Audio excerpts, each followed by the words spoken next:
why is water important to us as nutrient managers? Because if we add something like lime and fertilizer to the soil, we have to dissolve it. It has to go into solution so that the plants can take it up and so that it can move in the soil and not just sit on the surface. So we need to understand water and how it moves in the soil. So we'll talk about the water cycle, water retention in soils, and we'll relate the water holding capacity in the soil to an expected yield. Try to put all this together. Well, now let's talk about the water cycle. And we said that most parts of Virginia get between 36 and 44 inches of rain a year in a normal year, which we haven't had in a while. But let's say that we got 41 inches of rain in 2025. Well, what happened to that 41 inches? So some of it ran off and some of it percolated through the soil and actually was not usable by the plants at all. And so maybe 13 of those 41 inches were lost instantly that way. So they really didn't help the plants at all. But that left 28 inches of that 41 to be available to the plants. And it was stored in the soil, in the pores between the particles. And then it was either taken up by the plants and transpired, or it evaporated from the soil surface. And in either case, it ends up back in the atmosphere and back in the cloud. This is a different type of cloud than not an electronic cloud, but an actual physical cloud. So what we've talked about in this case is an average estimation, 28 out of 41 parts. So about 3/4 of the rainfall is actually available to the plants, and 1/4 of it is not ever available to the plants. So the texture and the porosity and the density and the rock fragment content all help determine how much water is available. So in a sandy soil, if I got 41 inches, maybe only 20 inches of that would be available. If I had a clayey soil, maybe 24 inches would be available. But if I had a loamy soil, maybe 28 inches would be available. So let's move on with that assumption. What is water? Most of us think, oh, well, water, it's inert, it doesn't do anything. Well, it isn't inert, it is charged particle. And because it's charged, one side of it has a greater positive balance than the other side has a more negative balance. And that is because of the charges, the electrons in the shells of the atoms. So 1 oxygen to 2 hydrogens. Well, that means that difference in charge from one side of the water molecule to the other is what allows water to be attracted to water. So that is what the force called cohesion. And so when water molecules, you take a drop of water, it might have 1 million water molecules in it. They're held together in that drop by those charges. So the positive side of one water is held to the negative side of the next water. All right, now we have adhesion, and that's a different force. And that adhesion is where water is attracted to something other than water. Usually it's a solid surface, but it can be a clay particle in the soil or a sand grain even. It's not going to be held, there's not going to be much adhesion between sand and water, but because the pore size is too large and because there's no charge on the sand grain. But clay particles are tiny. They have a huge amount of porosity and surface area, and they're charged. And so that gives 3 reasons why water molecules are more strongly attracted and held by clay than they are by sand. On this graphic on the lower right, you can see a fictitious particle of soil. You can see water, that first layer of water is adhered to the soil particle. All the other water molecules are held by cohesion. All right. So groundwater will always move from areas of high water potential to lower water potential. Now, what does that mean? Well, if I dumped out a bucket of water at 2,000 feet elevation, gravity is going to try to pull that water toward the center of the earth. Okay, and it's going to be a pretty strong force at 2,000 feet. What if I dump that bucket of water out at 1 foot or 2 foot above sea level? It might try to move down a little bit, but really it doesn't have very far to go. So it has low water potential. That bucket that I dumped out at 2,000 feet has a much higher water potential. And so water would move from 2,000 feet and try to get down to 2 feet and then eventually to sea level itself.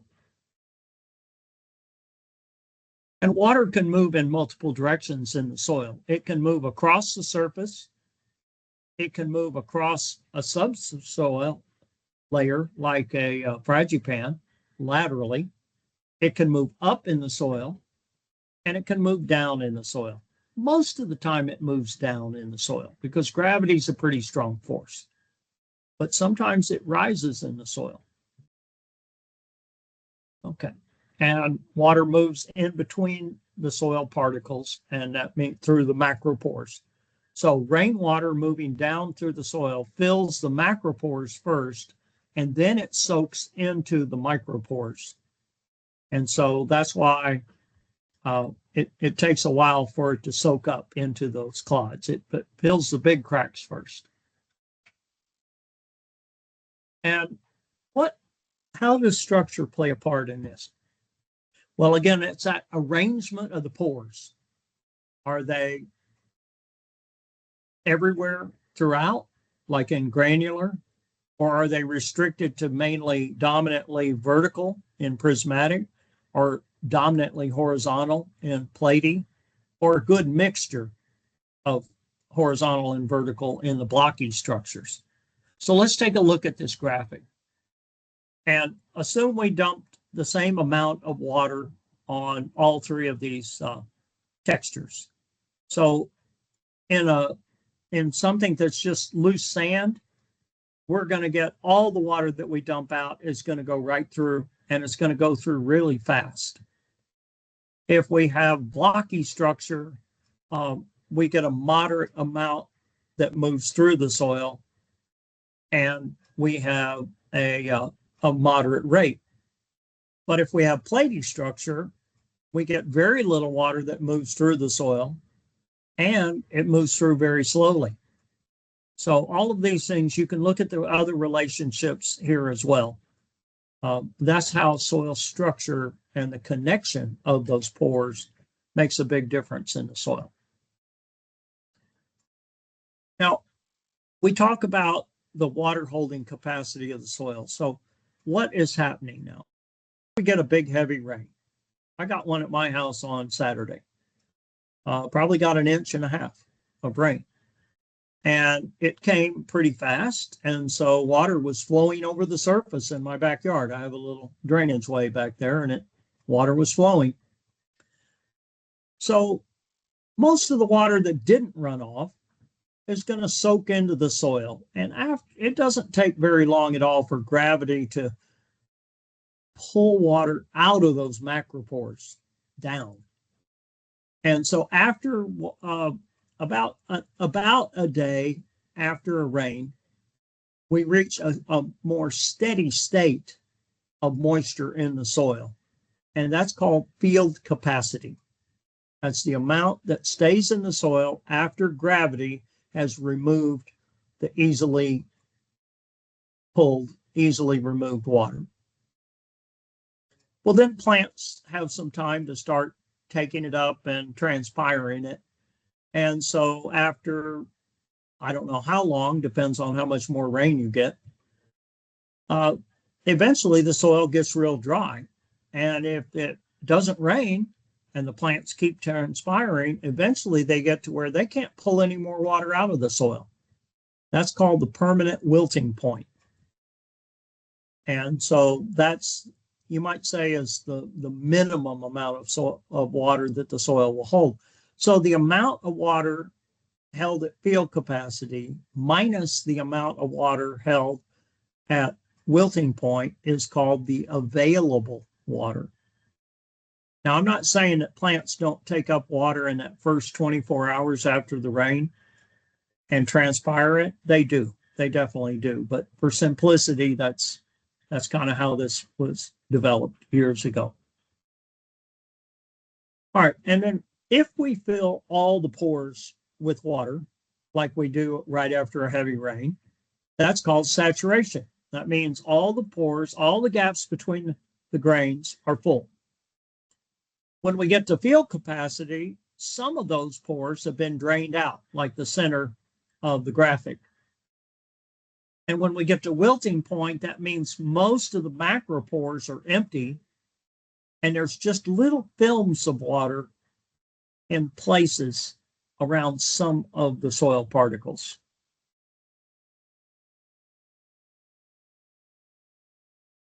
Here's another figure that shows that difference between field capacity and permanent wilting point, and that's called available water. But notice that this amount of water is affected by the texture. So the textures are on the bottom of the graph. So on the left-hand side, that even when right after a big rain, a sand texture is only going to hold 2.5 inches of water per foot of soil. But a clay texture is going to hold almost 5. So in other words, the clay texture at field capacity would have twice as much water in it as the sand. Okay. And then an intermediate amount by these loamy textures, sandy loams, silt loams, clay loams. But what happens when we reach wilting point? The clay at wilting point still holds over 3 inches of water, but it's not available to the plants because it's so tightly held by the clay particles that the plants cannot pull it out. And a sandy texture will have only 1 inch of water left because the plants can easily extract all the water out of the sandy soil because there's no charged particles in it to hold on to that water. In other words, there's no adhesion between the particles, and they're not charged, so there's less attraction between the water and the sand grains. The plants can just pull it out. Well, what is the available water? If you look at this, even though the clay holds the most water at field capacity, it has one of the lowest available water because of its high amount of water held at wilting point. In other words, the plants just can't pull the water out.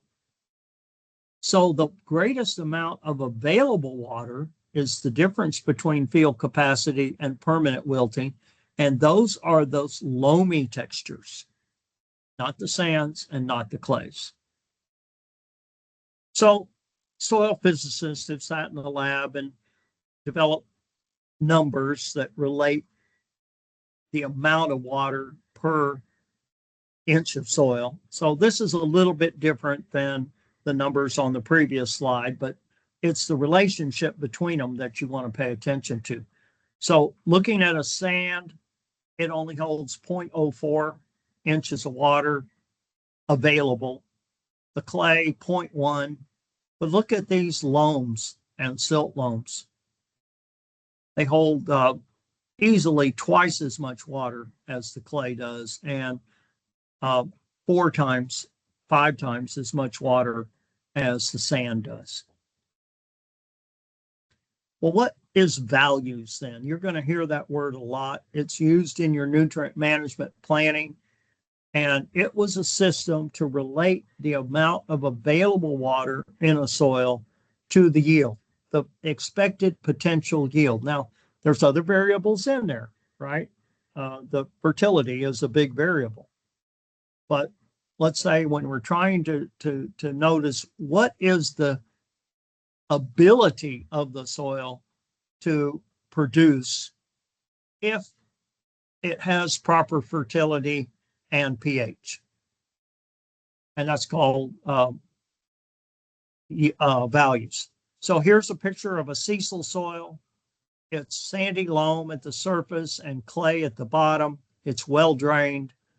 If we get the depth of the different horizons and the texture and the available water of inch of water per inch of soil and multiply that, the inches and depth times this, we get an amount of water. So let's keep it simple. If we have 10 inches and we have 0.11 rate in that horizon, we would have 1.1 inches of water in that horizon available to plants. All right. And then the second one, we have a clay texture, so we have lower amounts of available water, but we have bigger thickness. When we multiply the thicknesses times the factors and sum it up for the whole profile down to, I don't know, 40, 50, 60 inches, we get 3 inches of available water for the whole profile. And so the yield here is 100 bushels per acre. Now let's go to a different soil. This one's loamy, not clayey. And when we multiply these thicknesses times these water factors, we end up with 5.8 inches of water. So almost twice as much water. And the yield went from 100 bushels to 160. Now these numbers are outdated, but they show the relationship. And now your later speakers are going to go into more detail on values. So that'll be covered a little bit later.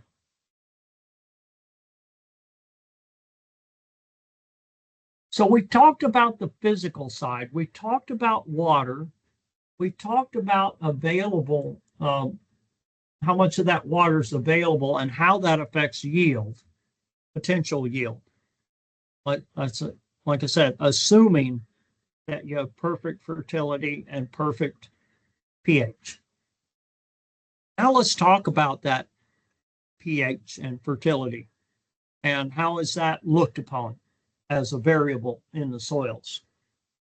So let's start with the chemical and physical mineral properties of the soil. And we're really talking about the clay particles when we talk about the mineral part of the soil.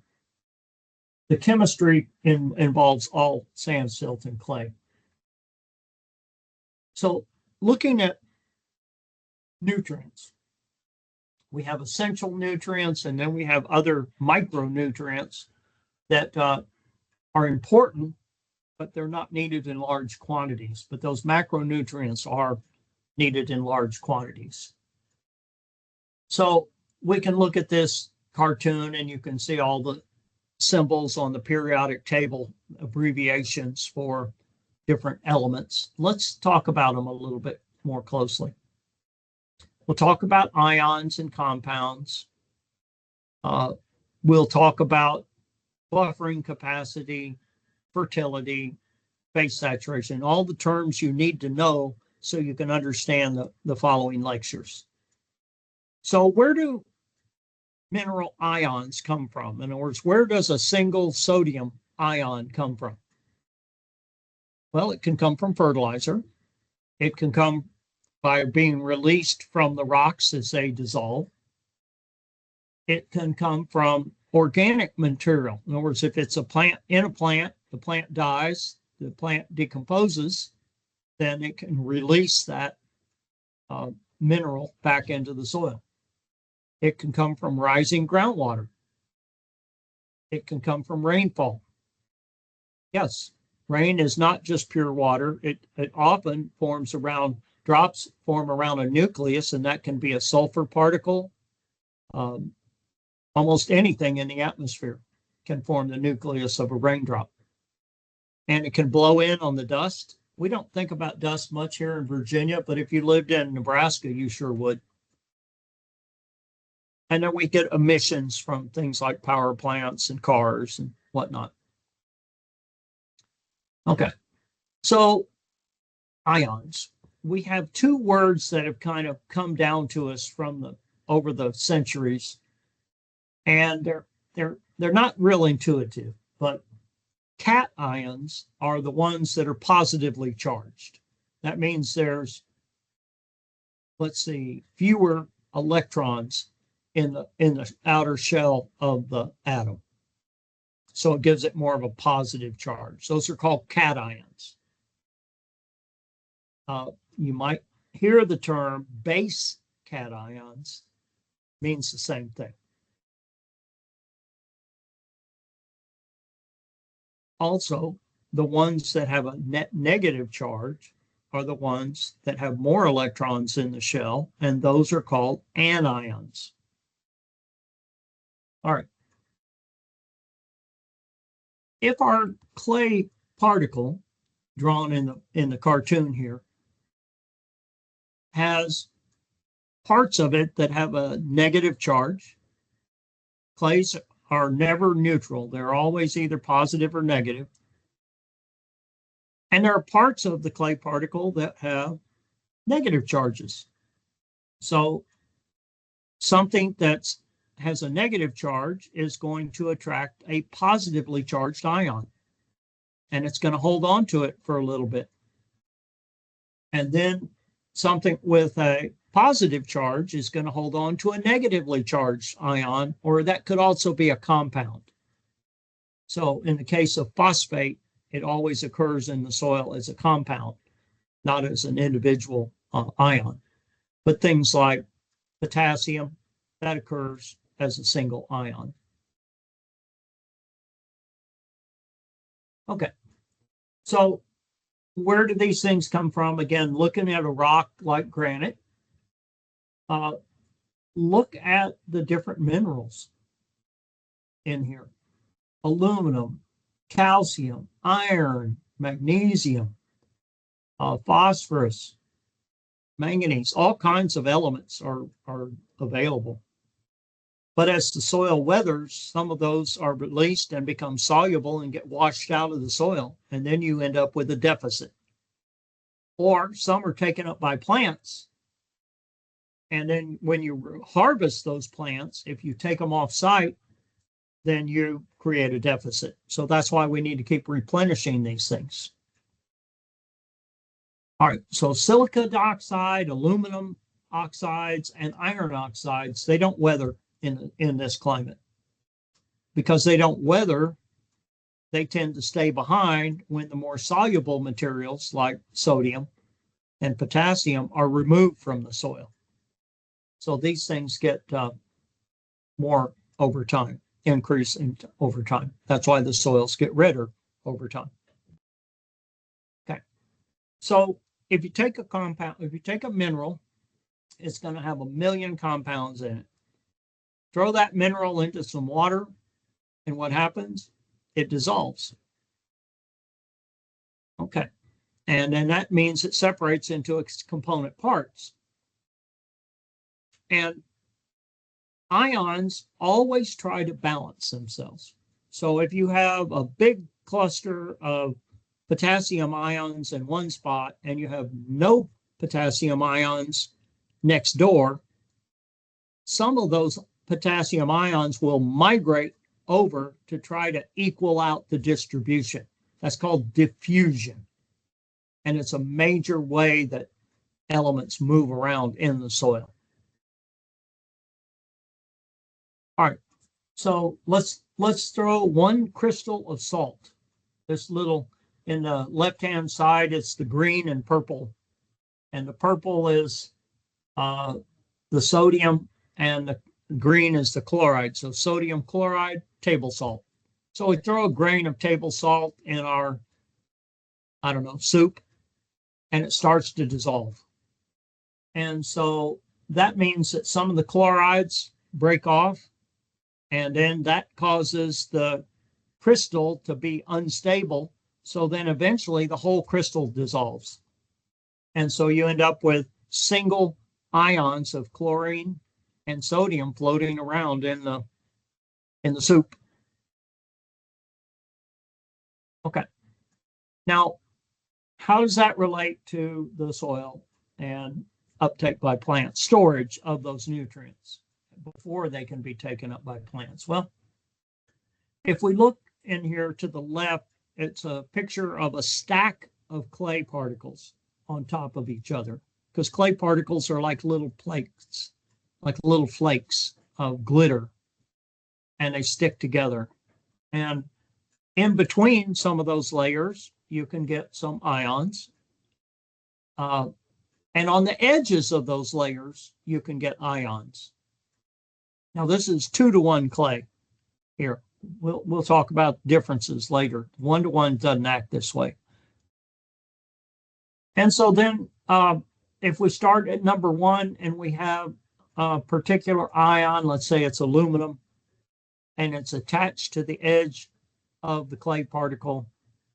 Well, if there's not much aluminum out in the soil solution, which would be out toward the right, farther away from the clay, the farther away you get from that charged particle, the less strongly the ions are held. So an ion that's stuck right next to a clay particle is going to be pretty tightly held. But one that has diffused out into the soil solution is going to be very loosely held and can be taken up by plants. So that's where the plants do the uptake, not directly from the clay particle for the most part. Okay, so let's say we remove all the aluminum out in the soil solution, but we have a bunch of aluminum stuck to those clay particles. It's going to try to balance itself out by diffusion. And so some of those aluminums will move off the clay and move into the soil solution to replenish the ones that were lost. And it tries to balance that over and over again. Okay. And then if you want to reverse that process, you add ions to the soil solution. And if there's more ions in the solution than there is attached to the clays, they will move back and replenish the ones on the clay particles. And again, that's that diffusion process again, trying to balance. Okay, so we have pH is a measure of one of the chemical properties of a soil. And it's an index of about relating to the number of hydrogen ions in the soil. And so if you have a bunch of hydrogen ions in the soil solution, the pH is going to be real low. If you have a bunch of hydroxyls, which if you think about hydrogen and a hydroxyl is an O and an H, and hydrogen is a single H. Put those two together and it forms water. So that's where the hydrogen, one of the sources of hydrogen. If you have more hydroxyls than you have hydrogen, the pH goes up. So around here in Virginia, in the world, the pH of soil ranges from about 3 to about 9. But in Virginia, we don't have a lot of high pHs naturally. So our average is 4.3 pH in the topsoil and 4.9 in the subsoil. Now that's native soils that are not used for agriculture. If we converted them to agriculture and have been adding lime over the centuries, our average pH in the surface is 6, and in the subsoil it's 5.6. Well, you can see later, you're going to find out that that's a little bit lower than what we need for optimal soil or plant growth. So we're going to try to increase that up into the sixes, both in the topsoil and the subsoil. Well, pH determines the availability of ions to the plant. In other words, sometimes an ion will be in a soluble form, and sometimes it'll be in an insoluble form. Plants cannot take up insoluble materials. They have to take up things that are in solution. So if the pH is wrong,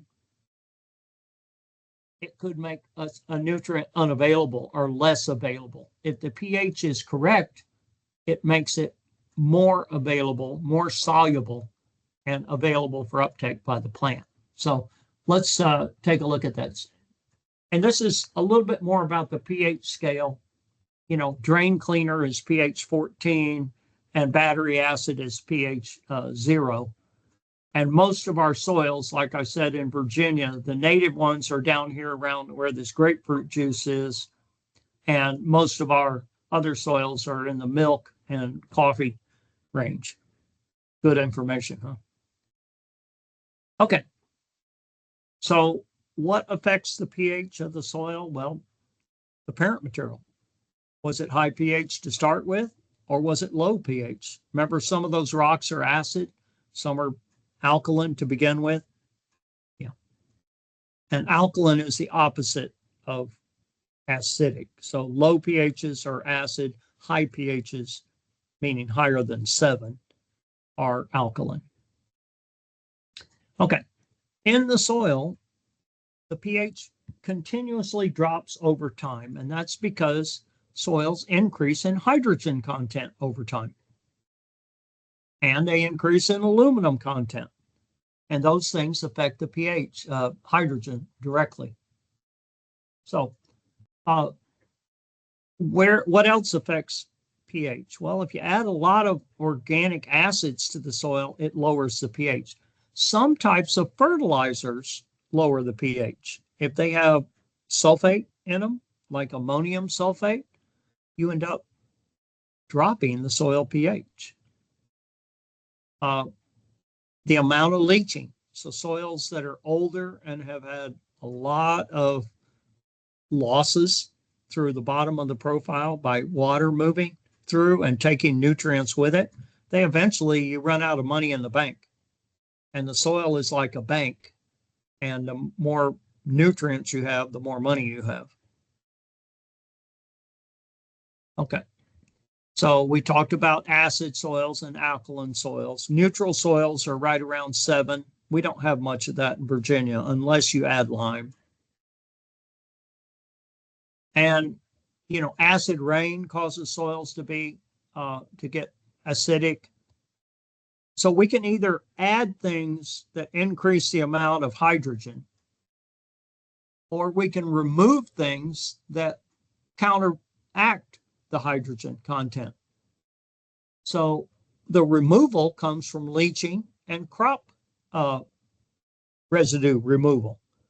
So obviously we don't plant corn if we don't intend to harvest it. And if we harvest it, we're going to take something out of the field. That means we're going to be removing nutrients in the corn. Well, we want to grow corn and we need to grow corn, so that's going to happen. We have to balance that. We have to offset that loss. And then some of the losses come from leaching and erosion. We have to offset those losses. All right. And talking about different elements in the soil, some of them can actually become toxic at the wrong pH.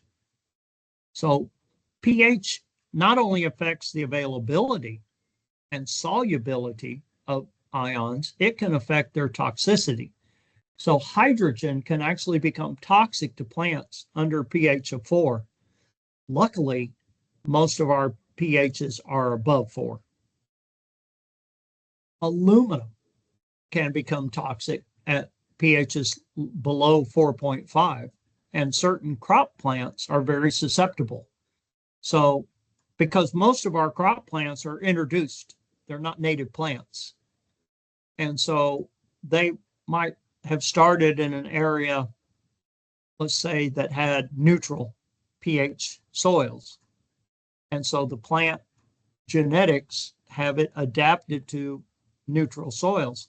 Well, then we bring it to Virginia and plant it in a soil with a pH of 5. It doesn't grow as well as it could. And we start to get some free aluminum, and it came from an area where it didn't have to worry about aluminum, so it has no tolerance for free aluminum. So you put it in a soil that has free aluminum, you're going to get lower yield. You might even kill the plant. So hydrogen's important because if the pH gets too low, you can't take up calcium and magnesium. If the aluminum gets too high because the pH gets too low, we can damage the roots and not take up calcium and phosphorus. And then, and we also inhibit the microbes' growth. Manganese interferes with photosynthesis, and it starts to get toxic at pHs less than 5. So basically we say, never let your pH get below 5. And then other metals can become toxic too and soluble. And they're heavy metals, and so they can damage the plant, or they can be in the crops. And when we feed it to humans, the humans can get damaged. So we don't want that. So low pH is okay for native plants, not so good for anything else. All right. And then organic matter can offset some of these toxicity problems. So it's just an idea that if you continuously supply organic amendments to your soils, it's going to help buffer some of the aluminum and hydrogen toxicities and manganese as well. So, and that's because the humus has those charged particles, and it latches on to some of those excess aluminums and prevents them from being taken up in the plant. What does liming do then? Why do we need lime? Well, that's what helps us adjust that pH. There's two things that can adjust pH in the soil pretty economically that are amendments. One is lime, and that's if we want to raise that pH. And sulfur is if we want to decrease the pH. You say, why would anybody want to decrease the pH after all the horror stories you told me? Well, what if your intended crop is blueberries? Or if you have a nursery and you're trying to grow azaleas and camellias. These are plants that really thrive on extremely acid soils. And so you may purposely want to lower your pH, but probably not on a field scale unless you're growing commercial blueberries or cranberries. Well, for most of us, we're trying to raise that pH. So we're going to add lime. And lime is crushed limestone, ground up limestone, and it's called calcium carbonate. And it's the calcium, when you put lime on the soil, it dissolves. And some of the carbonate goes up into the atmosphere as carbon dioxide, and the calcium is what goes into the soil, and it replaces the hydrogen that's stuck on the clay particles. So in other words, you increase the amount that's in solution, which then diffuses over and tries to balance the amount that's on the clay particles. And when it does, it kicks off either hydrogens or aluminums and gets rid of them, and then they leach out of the soil. So you're actually improving the soil by adding lime. So I don't want to get into the balance, the numbers on this, because later people will do that calculations. But essentially, if you have clay particle on the upper left and there's a lot of hydrogen on it, you're going to have a low pH. You add the calcium carbonate, it combines with water. Every mole of calcium replaces 2 moles of hydrogen because of the balance of the charge. One's a divalent cation, and one is a monovalent cation. Same thing with aluminum. It replaces with calcium. So this is beneficial to the soil and the plants and the microbes. All right, so nutrient solubility. So the yellow arrows are in native soils, and the T means topsoil and S means subsoil. And then in the cropland or pasture land soils, we have the dark arrows, and we either have subsoil or topsoil. Well, this is the pH range in these native soils, the orange arrows, and this is the pH range in the pasture and cropland soils. But what's our target? Our target is somewhere around 6.2 to 6.5. So whether we're clearing a forest and converting it to cropland, or if we're trying to improve the quality of our cropland, we're trying to move this pH range over here into the 6.2 to 6.7 range would be ideal. And if you look at these nutrients, you can see that they're more available in this higher pH range than they are in the pH range where they're occurring now. That's why we move to the right. Let's take phosphorus, for instance. If we're in a native soil, you can see there's not much phosphorus available to you. But move over here and increase that pH, and it starts to get more of it available, more. And then when we get into pHs of 6.2, all of a sudden we get starting to get almost the maximum amount of phosphorus available. The phosphorus was always there in the soil. It just wasn't available to the plants. So that can be true of all of these macronutrients that are needed by the soil, by the plants. Here's just another graphic showing you some of these relationships. But this thing called acidity in the left-hand side of this graph is hydrogen.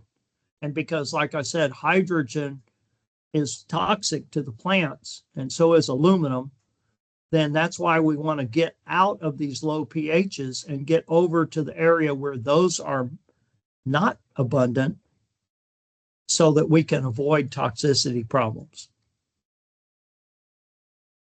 What role does humus have to do? Well, humus is that second charged particles besides clays. And so it's very, very important in the soil.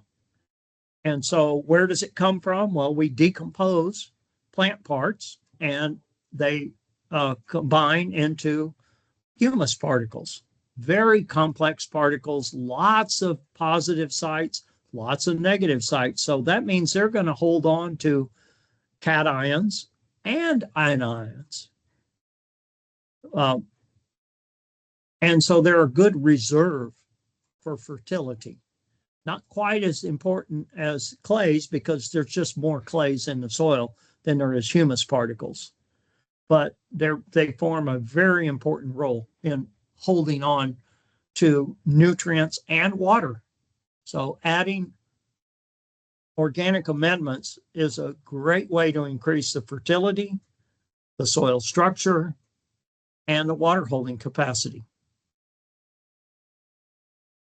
So here's a picture of what humus looks like. And again, all of these areas where there are broken bonds are places that ions added as fertilizer can attach to. Okay, very complex. Factors affecting the organic matter because it has to decompose. So how easily digestible is it by microbes, fungi, and bacteria? The algae don't decompose it. They make their energy directly from the sunlight.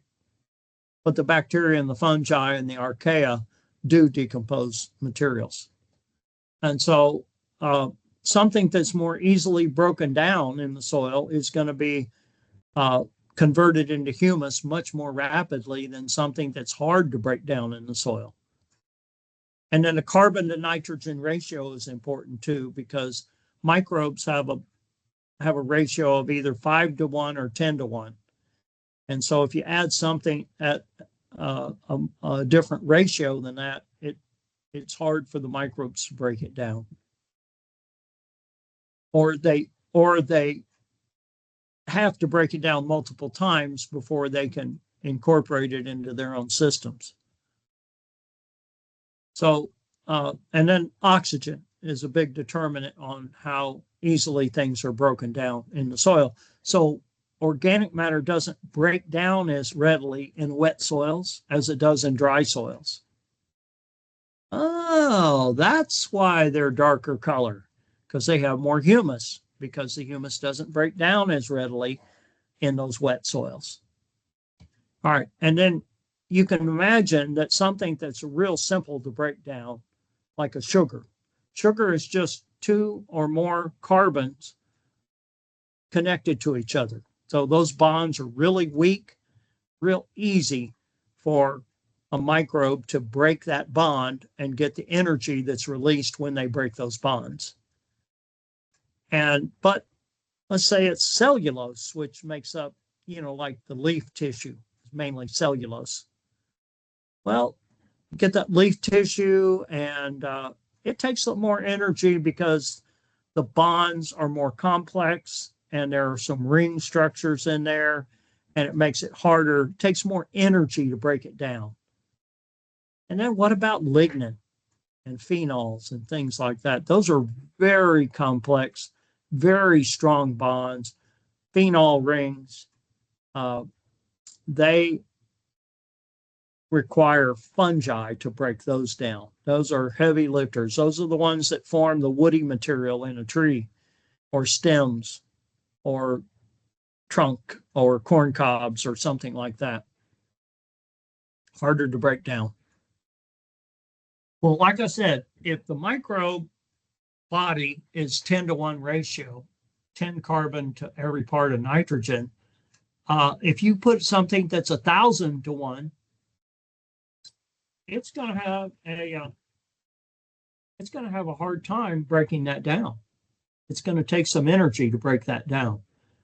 So if you add something that has a lower ratio of carbon to nitrogen that's more closely related to what the microbes are and what the plant parts are, then it's going to be more easily converted into humus. So if we add clover or vetch, grow that as a cover crop, it's going to be very easily converted into humus.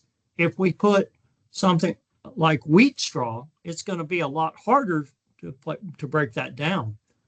If we added something like sawdust, wood chips, it's going to be even harder to break down. Well, you've seen this happen.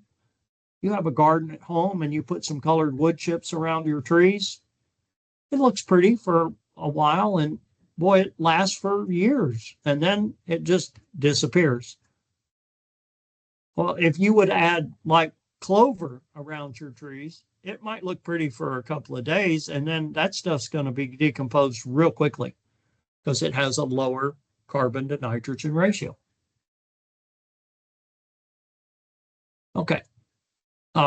You need oxygen because the microbes need oxygen.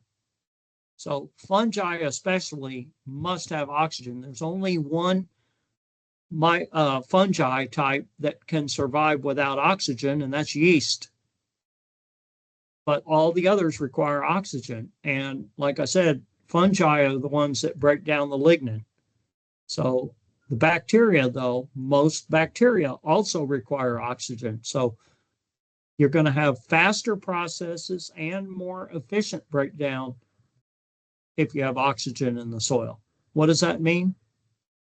You need good porosity. What does that mean? You need good soil structure. You need to avoid compaction. You need to avoid dense layers. That gets the maximum amount of oxygen into the soil. Finally, clay types. So we talked earlier, we said that there's three main clay types. Kaolinite is one-to-one clays. I'll explain that in a minute. Oxides are simple little tiny crystals. And then smectites are two-to-one clays. And those are very complex clays. But then again, we can get a mixture of all three of those. All right. So where do we get mixtures? Is in the Appalachian Plateau. And in the valley and ridge, we get a lot of mixtures, but there are some limestones that form shrink swell clays. Two-to-one clays, we call those shrink swell clays. In the Blue Ridge and the Piedmont, almost all of those clays are one-to-one clays, with a few exceptions. There's a few places, like 5% of the area, that has soils, bedrock, that is full of those dark minerals, and it forms two-to-one clays, but that's pretty unusual. And then in the coastal plain, we're mainly mixed because it's transported and blended together from the different regions. Well, let's jump right in there to kaolinite, a one-to-one, and smectite, a two-to-one. And what does that mean? So for every clay particle, there's one tetrahedral layer and one octahedral layer. I know those names don't mean much to you, but it just means that there's two components, two different layers that combine together to make up a single particle. And then there's millions of particles. Well, in kaolinite, they stack right on top of each other. So what does that mean? That means that there can't be any water in between the particles, and there cannot be any ions held between the particles. So that means the only place that you can hold on to particles like nitrogen and phosphorus and potassium is on the outside edge of one of these, they call them packet. It's a package, it's a group of particles stuck together. So there's not much. Now on the 2-to-1, we have two of the tetrahedrals to one octahedral. More importantly, we have a gap between the particles. And so that means that we can hold nutrients in between particles and around the outside edges. So that gives us a much greater location to hold on to nutrients. But there's more, and I'll tell you more. All right, again, this shows the relationship.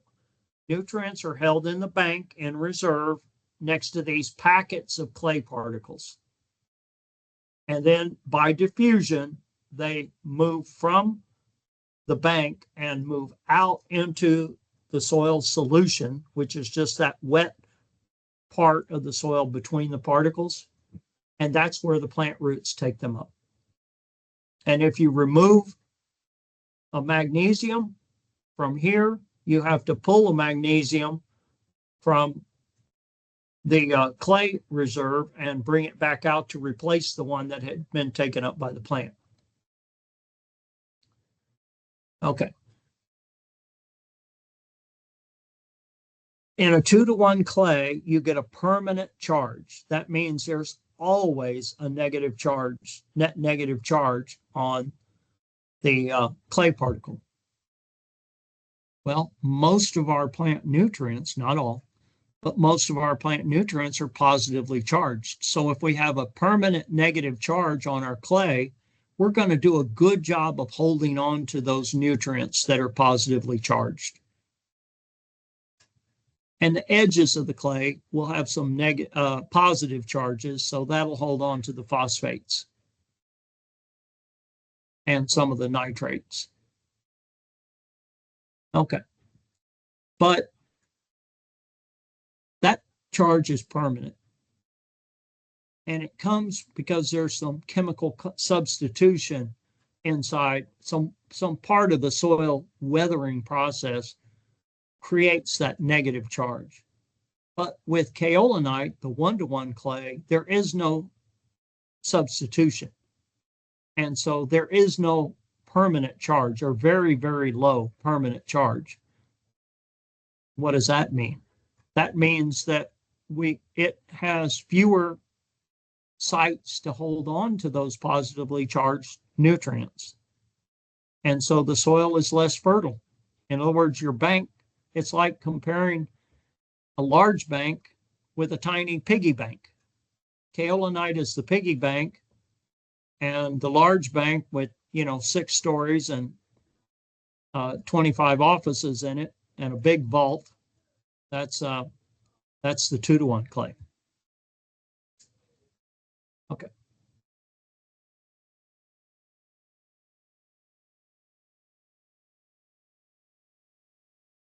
Iron oxides. They have a very, very tiny charge, and none of it's permanent because all the charges are balanced and there is no substitution of charges. And so if you, the only way you can create charge on this is to raise the pH. There's no permanent charge. So kaolinite had tiny permanent charge, no substitution. Iron oxides have 0 permanent charge, no substitution. 2-to-1 clays have a very large permanent charge and lots of substitution of ions. What am I talking about? I'm talking about iron replacing a 2-to-1, I'm sorry, a divalent cation replacing a trivalent cation, or vice versa. That's what creates the charge difference, is when a 3 replaces a 2, or a 2 replaces a 3. All right, here again are these packets of clays. I think we've gone over this. There's no substitution in the octahedral layer. That's where the substitution takes place. And there's no layers between the clay particles. With the 2-to-1 clays, you get substitution in the octahedral layers, and that creates a permanent imbalance of charges on the outside, and you satisfy those charges both on the outside edges and between the particles. That's also where water is held. That's why 2-to-1 clays hold way more water than 1-to-1 clays. Okay, so let's look at this. Humus, total charge 200. Wow, very fertile. That's why you need a lot of humus in your soil. Permanent charge, though, is small. pH-dependent charge is big. What does that mean? If we raise the pH, the number of charges goes up. Iron oxides, total charge is very small. Permanent charge, none. So that means 100% of the charge is pH dependent. So that means you're not getting any nutrient holding capacity if the soil's real acid. You have to raise that pH to get some holding capacity if it's an iron oxide in the soil. Okay. If it's kaolinite, it's a small total charge. Most of it is pH dependent. If it's 2-to-1, it's a large charge. Almost all is permanent. And if you get a mixture, you can just average these numbers together. Okay. We talked about what CEC is. It's the ability to attract positively charged ions called cations. Anion exchange is the ability to attract negatively charged ions or compounds like phosphate. And most soils have both. But we're more interested in the cation exchange capacity than the anion exchange capacity. So as the pH goes up, so does the CEC. And if the pH drops real low, then there is no CEC. And so we have to lime the soil to prevent that real low pH from happening. This just shows what happens when you reach the pH from pH 4 to pH 7. Kaolinite goes from CEC of 2 to a CEC of 12. Smectite, it's got permanent charge, so pH doesn't really affect that charge much. Humus almost doubles. So you can see that you really can increase the CEC of the humus and the kaolinite and the iron oxides by raising the pH. Okay, so what about fertility? We talked about the capacity. That's what CEC means, capacity. We talked about the capacity of the soil to hold the nutrients, but now we need to know actually how many nutrients are there. So it's like having a bank. It has the capacity to hold a lot of money, but there might not be any money in it, even though it's got the ability to hold it. So, all right. So when we talk about this, the fertility changes over time because of losses from leaching and uptake by the plants. So we have natural fertility, and things like limestone form soils that are naturally fertile. Soils, rocks like granite form soils that are naturally acid. We talked about that, goes all the way back to our first lecture. What is base saturation? It's a ratio. It's a ratio of the amount of nutrients compared to the capacity to hold the nutrients. So I'll give you an example. Let's say that a soil has a CEC of 100. That means there's 100 places where an ion could be attached, a nutrient ion. Okay, that's the capacity. What if 50 of those actually have an ion in place and the other 50 are empty? That means we have 50% saturation. In other words, 50% of those sites actually have a nutrient attached. So the base saturation is 50.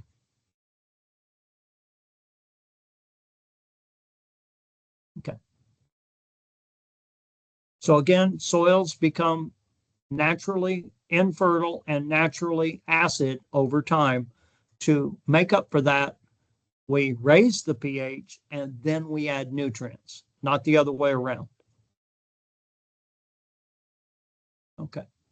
And then buffering capacity means that the more 2-to-1 clays and the more organic matter you have in the soil, the better the soil holds on to its nutrients, and it saves more nutrients and holds more so that the fertility lasts longer.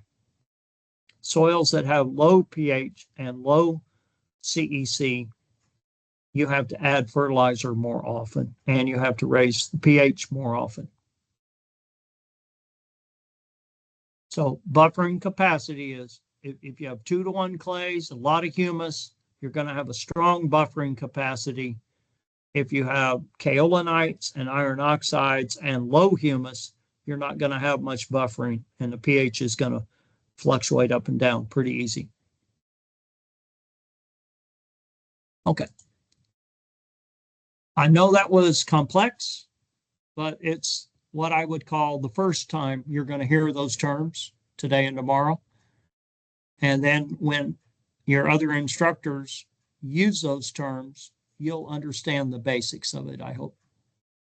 Yes, definitely. It's building blocks of many future presentations to come, because after your lunch one, we'll talk more about Lyme this afternoon. So kind of swing right into it. But I saw some people typing, but there were no questions that popped up. Does anyone have any questions before lunch? If you think of something during lunch and you want to, put it in the chat, we can talk about it before. Dr. Galbraith will be back for one more presentation post-lunch on, I guess, kind of practical applications of soil science when it comes to looking at it, the soil survey, what you'd actually open up and kind of figure out what your soils in your backyard are doing.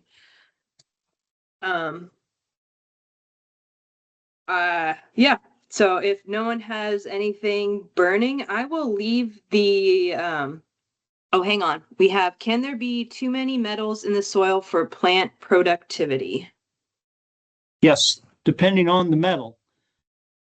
So plants have different tolerances to different metals. So things like copper and cobalt, it doesn't take much in the soil to be toxic to the plants. They get, if they're in a form that can be taken up by the plant. So fortunately for us, most native soils did not start out with heavy metal contents that were of concern to native plants. By the time we raise the pH, clear the native plants, convert it to pasture and cropland, and raise the pH, those metals are even less of a concern. And then we had someone else chime in with, given that liming is essential for nutrient uptake and soil health, could it be considered a strategy for reducing nutrient pollutions, i.e., do acidic soils lead to more nutrient pollution? Okay, I got to take that last part a little more slowly. Does acidic soils lead to more nutrient pollution? I guess what they're saying is if you have more acidic soil and you put nutrients on it, it's more likely to lose that nutrient because the soil is not uptaking it. So one of the That's better ways. true. Yeah, I've always seen it that, like Dr. Galbraith said at the very end here, don't put anything on until your lime's right because you're just wasting your money. Right. Because you're increasing the capacity of the soil to hold on to those nutrients. So yeah, don't add nutrients to a really acid soil because they won't hold on to it and they'll just leach right out. Money and nutrients down the drain, which nobody wants. No. I think that is all, but if I'm going to leave this running for lunch, so if anyone thinks of something, just drop it in there and we can talk about it when we get back around 1 p.m. So otherwise, Okay. have a great lunch, everybody, and see you in an hour. Thank you.